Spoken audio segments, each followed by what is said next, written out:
Yeah. Muito boa tarde. Good afternoon to you. Dar mais uma vez as boas-vindas. Once again, I would like to extend a very warm welcome to Stoltenberg. the NATO Secretary General. Ao longo destes anos temos tido a possibilidade de ter relacionamento muito próximo e muito efetivo, trabalhando para o fortalecimento da NATO como uma aliança defensiva e numa visão de 360 graus para as diferentes ameaças que se colocam à nossa segurança. Seguramente em 2015, quando começámos a trabalhar juntos, não imaginávamos que estaríamos hoje com uma guerra nas fronteiras da NATO, em que se verificou uma mudança radical do ponto de vista geopolítico. Ainda há pouco tempo, alguns chefes de Estado julgavam que a NATO poderia vir a enfraquecer.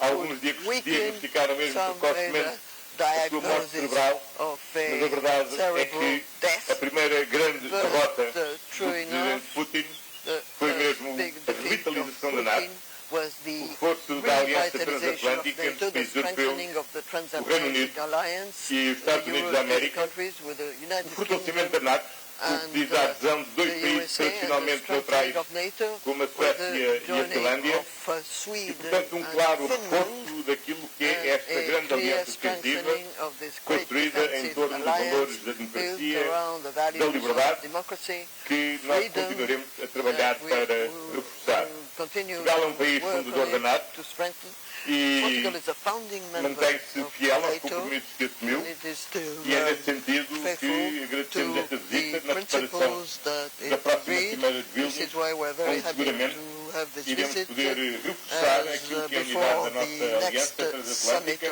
na defesa dos valores da paz, da liberdade, da democracia, e num contexto onde, obviamente, é prioridade apoiar a Ucrânia para que a Rússia não ganhe esta guerra e se abra caminho para uma paz justa e duradoura no respeito do direito internacional, o direito à integridade territorial e o direito à independência por parte da Ucrânia. And the right to independence for Ukraine. Prime Minister Costa, Antonio, thank you so much. Thank you for the warm words. It's always a great pleasure to be in Lisbon and to meet with you. And as you said, Portugal is a founding member of this alliance, and I appreciate your strong leadership, your strong personal commitment to the bond between North America and Europe in NATO. Portugal is a steadfast ally at the heart of NATO. You make significant contributions to our air policing in the east of the alliance and to the NATO multinational battle group in Romania. Portugal hosts the NATO Cyber Academy. Actually, we were there together and opened it a couple of years ago. The Joint Analysis and Lessons Learned Center and Strike for NATO.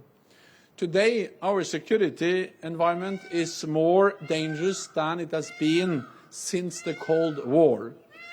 We just discussed, as you said, Russia's brutal war of aggression against Ukraine. NATO will stand with Ukraine for as long as it takes.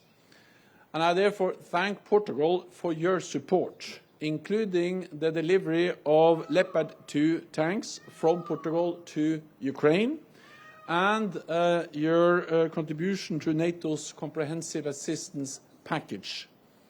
Since the start of Russia's illegal war against Ukraine, NATO allies have provided unprecedented level of support. And I'm confident that Ukrainian forces have the capabilities they need to retake occupied land. Our support has evolved through the different phases of the conflict, from light anti-tank weapons to advanced air defense systems, armored vehicles and heavy battle tanks. And I welcome the recent announcements by allies on providing cruise missiles and training Ukrainian pilots to use Western fighter jets. We must maintain our support, but now, both now and for the longer term, so that Ukraine prevails as a sovereign, independent state in Europe.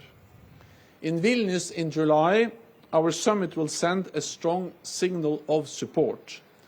I expect allies will agree a strategic multi-year assistance program to enable Ukraine to transition from Soviet era to NATO doctrines, equipment and training, and to achieve interoperability with NATO allies. We will respond to Russia's aggression in Ukraine. We must also, while we respond to Russia's aggression in Ukraine, we must also tackle the continued threat of terrorism and instability in the south.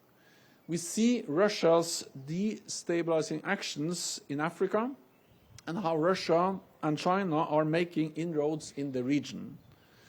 The summit will be an opportunity for allies to address these issues, and we must do more to build defense capacity with key partners in the south, such as Tunisia, Mauritania and Jordan. We also discussed the need to further enhance resilience of our critical undersea infrastructure. NATO has recently created an undersea infrastructure cell to coordinate efforts between NATO allies, partners and the private sector. We're also working more closely with the European Union through the NATO-EU Task Force on Resilience and Critical Infrastructure. And I expect further announcements at the Vilnius Summit.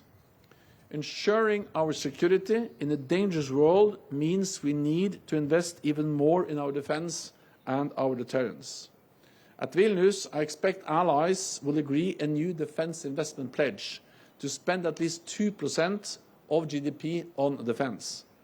I welcome the recent increases in Portugal's defense spending, but all allies need to do more.